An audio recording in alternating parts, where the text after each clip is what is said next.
बच्चों एक चीज गौर कीजिए, किसी एटम के लिए ये जो एनर्जी रहती है ना फिक्स रहती है। मान लीजिए 20 जूल है, ठीक है, और ये 20 जूल है, तो काइनेटिक एनर्जी कितनी आएगी? 0। ये 30 जूल है, ये तो फिक्स रहेगी 20, ये कितनी आ जाएगी? 10। अब ये 30 तक, ये 20 था, 20 तो 0 हो गया, ये 20 तो बचा 10, तो काइनेटिक एनर्जी। ये 60 है तो 30 काइनेटिक एनर्जी हो जाएगा, सॉरी 40 काइनेटिक एनर्जी, क्योंकि ये फिक्स है। इससे क्या समझ में आ रहा है कि अगर इंसिडेंट लाइट की एनर्जी बढ़ते जा रही है तो काइनेटिक एनर्जी बढ़ते जा रही है ना। इंसिडेंट लाइट की एनर्जी बढ़ेगी तो काइनेटिक एनर्जी, क्योंकि ये तो फिक्स है, ये जितना ज्यादा होगा उतनी ज्यादा काइनेटिक एनर्जी रहेगी। मतलब पहला पॉइंट क्या हो गया? Kinetic energy of ejected electron is directly proportional to energy of incident light. ठीक, अच्छा ये किसके डायरेक्टली प्रोपोर्शनल होता है? फ्रीक्वेंसी के, है ना, होता है। मतलब ये हो गया कि ये दो चीज के डायरेक्टली प्रोपोर्शनल है भाई। अगर ये एनर्जी कैसा फॉर्मूला होता है, तो अगर फ्रीक्वेंसी ये कांस्टेंट है, फ्रीक्वेंसी ज्यादा, एच की वैल्यू क्या है? 6.626 इंटू 10⁻34 जूल सेकेंड, पिछले वीडियो में बताया मैं। और ये फ्रीक्वेंसी है, ये तो कांस्टेंट हो गया। तो अगर फ्रीक्वेंसी ज्यादा होगी तो एनर्जी ज्यादा होगी, फ्रीक्वेंसी ज्यादा तो एनर्जी ज्यादा है, एनर्जी ज्यादा तो इलेक्ट्रॉन की, निकलने वाले इलेक्ट्रॉन की काइनेटिक एनर्जी ज्यादा होगी। अच्छा दूसरी और एक चीज सुनिए, तो एनर्जी का फॉर्मूला क्या होता है? एच सी बाई लैम्डा होता है, उसमें एच प्लांक्स कांस्टेंट हो गया, ठीक, और ये वेलोसिटी ऑफ लाइट हो गया, और लैम्डा, मतलब ये पूरा कांस्टेंट है। मतलब आप ऐसा बोल सकते हैं ना कि एनर्जी वेवलेंथ के इनवर्सली प्रोपोर्शनल होता है, कि वेवलेंथ ज्यादा रहेगा तो एनर्जी कम रहेगी। मतलब आप ऐसा बोल सकते हैं, ऐसा, ठीक है। मतलब समझिए, अगर वेवलेंथ ज्यादा तो ये एनर्जी कम रहेगी, और अगर ये एनर्जी कम रहेगी तो काइनेटिक एनर्जी भी कम रहेगी। ये एनर्जी किसकी है? Quantum energy. तो अगर इंसिडेंट लाइट का वेवलेंथ अगर ज्यादा रहेगा तो क्वांटम एनर्जी कम रहेगी, क्वांटम एनर्जी कम रहेगी तो इजेक्टेड इलेक्ट्रॉन की काइनेटिक एनर्जी भी कम रहेगी। ठीक है, समझ रहे हैं क्या बोल रहा हूं? तो मतलब यहां पर आप देखिए तीन चीज के साथ रिलेशन रखें। क्या? वेवलेंथ अगर ज्यादा रहेगा तो इंसिडेंट लाइट का वेवलेंथ ज्यादा तो क्वांटम की एनर्जी कम, इनवर्सली प्रोपोर्शनल है। एनर्जी कम रहेगी तो इजेक्टेड इलेक्ट्रॉन की काइनेटिक एनर्जी कम हो जाएगी। दूसरी बात, फ्रीक्वेंसी के साथ क्या रिलेशन? फ्रीक्वेंसी ज्यादा रहेगा तो क्वांटम की एनर्जी ज्यादा रहेगी तो इजेक्टेड इलेक्ट्रॉन की काइनेटिक एनर्जी ज्यादा। और फिर एनर्जी के साथ तो है ही कि एनर्जी ज्यादा तो काइनेटिक एनर्जी ज्यादा। मतलब क्या हो गया? फोटोइलेक्ट्रिक इफेक्ट से जो इलेक्ट्रॉन निकल रहा है उसकी काइनेटिक एनर्जी इंसिडेंट लाइट की एनर्जी और इंसिडेंट लाइट की फ्रीक्वेंसी के डायरेक्टली प्रोपोर्शनल है, और इंसिडेंट लाइट के वेवलेंथ के इनवर्सली प्रोपोर्शनल है।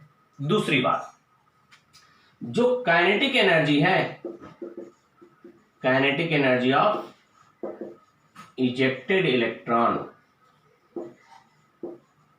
does not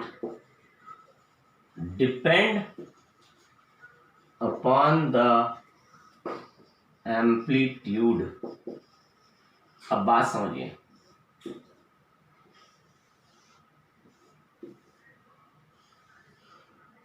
देखिए क्या होता है। मान लीजिए मैं किसी दुकान में फ्रिज खरीदने के लिए गया, ठीक है, और जिस मॉडल का मेरे को फ्रिज चाहिए, जो कलर चाहिए, जिस मॉडल का चाहिए, जो कलर चाहिए, जैसा चाहिए, मतलब मेरे को वैसा फ्रिज एक पीस है, फ्रेश पीस है, ठीक है। तो मेरे को एक ही फ्रिज लेना है, जिस मॉडल का जो कलर, जैसा डिजाइन, जो भी चाहिए मेरे को, वो मॉडल वहां पर है, पर एक ही पीस है, और मेरे को एक पीस चाहिए। तो मैं क्या ये दुकानदार से पूछूंगा तुम्हारे पास और है कि नहीं?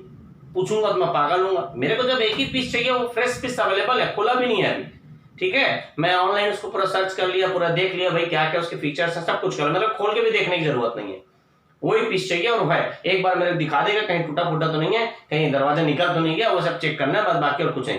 तो जो पीस मेरे को चाहिए वो फ्रेश पीस अगर उसके पास है और मेरे को एक ही फ्रिज लेना है, तो क्या मैं ये पूछूंगा कि और ऐसा फ्रिज है कि नहीं तुम्हारे पास? नहीं पूछूंगा, क्योंकि मेरे को जरूरत नहीं। मेरे को तो एक ही, दो फ्रिज लेना रहता पूछता एक और है क्या, ठीक है ना। एक ही फ्रिज चाहिए तो कोई मतलब। वही चीज यहां पर भी है, जो इलेक्ट्रॉन निकल रहा है उस इलेक्ट्रॉन की काइनेटिक एनर्जी किसी एटम से निकलने वाले इलेक्ट्रॉन की काइनेटिक एनर्जी एटम से टकराने वाले क्वांटा पर डिपेंड करती है।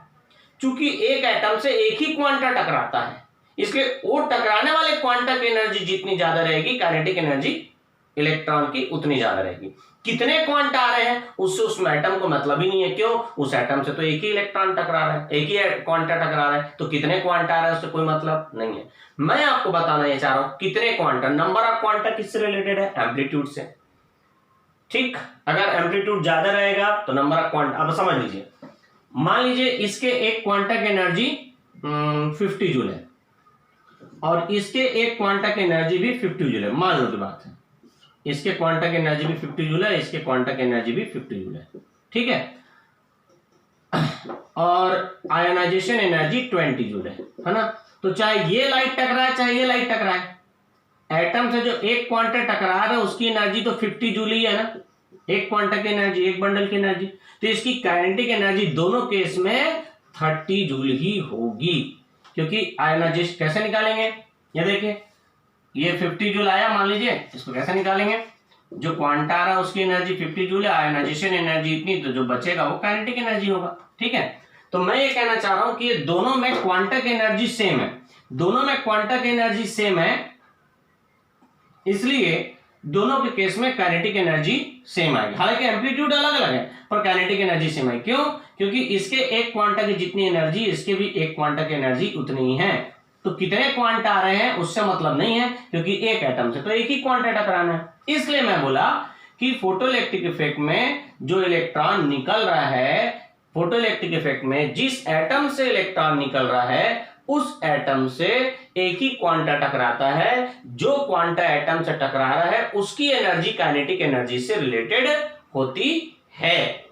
जो क्वांटा टकरा रहा है उसकी एनर्जी काइनेटिक एनर्जी को डिसाइड करते हैं। कितने क्वांटा आ रहे हैं उससे कोई मतलब नहीं है, क्योंकि एक एटम से एक ही क्वांटा टकरा रहा है। कहने का मतलब ये हो गया कि जो काइनेटिक एनर्जी है वो एम्पलीट्यूड पर डिपेंड नहीं करती। लेकिन अब दूसरी चीज समझिए, दूसरी बात यह है कि यदि मान लीजिए कि मेरे पास एक बंदूक है, वो लंबी वाली बंदूक जो कांस्टेबल के पास होती है, उसमें एक बार में 2 गोली भर आते हैं।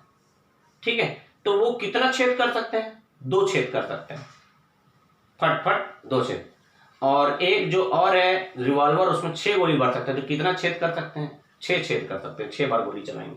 मैं कहना यहां पर यह चाह रहा हूं, मान लीजिए कि इसमें 1 2 3 4 5 6 7 8 9 10 11 12 13 14 15 16 समझने के लिए इसमें 16 क्वांटा आएंगे एक साइकिल में। इसमें 16 क्वांटा एक साइकिल में है, एक साइकिल मतलब क्रेस्ट और ट्रफ मिला के इसमें 1 2 3 4 5 6 7 8, इसमें 8 क्वांटा पर साइकिल है।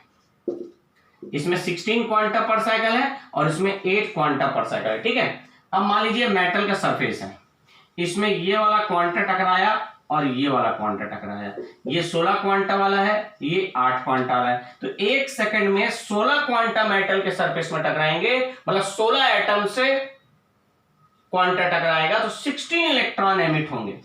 कितने इलेक्ट्रॉन एमिट होंगे? 16। और यहां पर 8 क्वांटा टकराएगा तो 80 इलेक्ट्रॉन निकले। देखिए, मैं कहना यह चाह रहा हूं कि यदि मेरे पास पत्थर है और दलदल है, थोड़ा सेमी सॉलिड टाइप का, थोड़ा सा कड़ा हो गया, हार्ड पर निशान पड़ता है, अगर मैं उसमें एक बार पत्थर मारूंगा तो एक ही उसमें गड्ढा होगा, 10 बार पत्थर मारूंगा तो 10 बार गड्ढा होगा। मैं कहना यह चाह रहा हूं कि एक स्ट्रोक से एक ही होगा, चाहे कम हो चाहे ज्यादा हो, ठीक है ना, पर एक स्ट्रोक से एक ही गड्ढा होगा, एक से ज्यादा गड्ढा तो नहीं हो सकता। मैं किसी को बंदूक से गोली मार रहा हूं तो पास जाके मारूंगा तो एक छेद 10 तो छेद हो जाएगा एक गोली से, और दूर से मारूंगा तो 1 तो छेद होगा। ऐसा है क्या? चाहे पास जाके मारूं चाहे दूर जाके मारूं, एक गोली से एक ही छेद होगा। वैसे एक एटम से एक ही क्वांटा टकराएगा और एक ही इलेक्ट्रॉन निकलेगा। एक एटम से एक क्वांटा टकराता है और एक ही इलेक्ट्रॉन निकलेगा, तो जितने क्वांटा टकराएंगे उतने इलेक्ट्रॉन निकलेगा। तो जिसका एम्पलीट्यूड ज्यादा रहता है उसमें नंबर ऑफ क्वांटा ज्यादा रहते हैं, नंबर ऑफ क्वांटा ज्यादा रहेंगे तो ज्यादा एटम से टकराएगा तो ज्यादा इलेक्ट्रॉन निकलेगा। एम्पलीट्यूड कम है, कम क्वांटा है तो कम एटम से, जैसे इसका एम्पलीट्यूड 6 मतलब है तो इसका एम्पलीट्यूड ज्यादा है तो इसमें एक साइकिल में 16 क्वांटा आ रहे हैं, तो ये एक सेकंड में 16 एटम से टकराएगा और 16 इलेक्ट्रॉन एमिट करेगा, जबकि ये क्या करेगा? 8 इलेक्ट्रॉन एमिट करेगा। इसका मतलब ये हुआ, काम की जो बात यहां पर ये हुई कि number of electrons ejected in photoelectric effect. अच्छा, फोटो इलेक्ट्रिक इफेक्ट से जो इलेक्ट्रॉन निकलता है ना उसको हम लोग फोटो इलेक्ट्रॉन बोलते हैं। क्या बोलते हैं? फोटो इलेक्ट्रॉन, है ना। Is directly proportional to amplitude and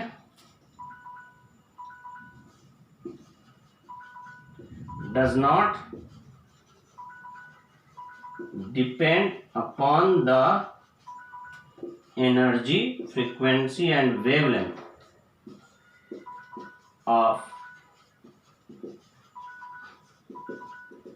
incident light. ये बात तो मैं बोल क्या रहा हूं, फोटो इलेक्ट्रिक इफेक्ट से जो इलेक्ट्रॉन निकला है उसकी काइनेटिक एनर्जी, एनर्जी फ्रीक्वेंसी और वेवलेंथ पर डिपेंड करती है, पर एम्पलीट्यूड पर डिपेंड नहीं करती। और कितना इलेक्ट्रॉन निकलेगा वो एम्पलीट्यूड पर डिपेंड करता है, पर इन तीनों पर डिपेंड नहीं करता। दोनों अलग अलग बात है। फोटो इलेक्ट्रिक इफेक्ट से जो इलेक्ट्रॉन निकला उसकी काइनेटिक एनर्जी इन तीनों पर डिपेंड करेगी, काइनेटिक एनर्जी इन तीनों पर डिपेंड करेगी, एम्पलीट्यूड पर डिपेंड नहीं करेगी। और जो कितना इलेक्ट्रॉन निकलना है, नंबर ऑफ इलेक्ट्रॉन जो एमिट हो रहे हैं वो एम्पलीट्यूड पर डिपेंड करते हैं, पर एनर्जी फ्रीक्वेंसी और वेवलेंथ पे डिपेंड नहीं करते। ठीक है, ये बहुत इंपॉर्टेंट चीज है, इसको ध्यान रखेंगे। ठीक है। अच्छा, अब इसी में छोटी सी एक और छोटी सी चीज में आपको बताना है, क्योंकि अलार्म बज चुका है। नेक्स्ट वीडियो में मैं आपको बताता हूं। देखिए, एक छोटी सी और इंपॉर्टेंट इंफॉर्मेशन आपको बताता हूं नेक्स्ट वीडियो में।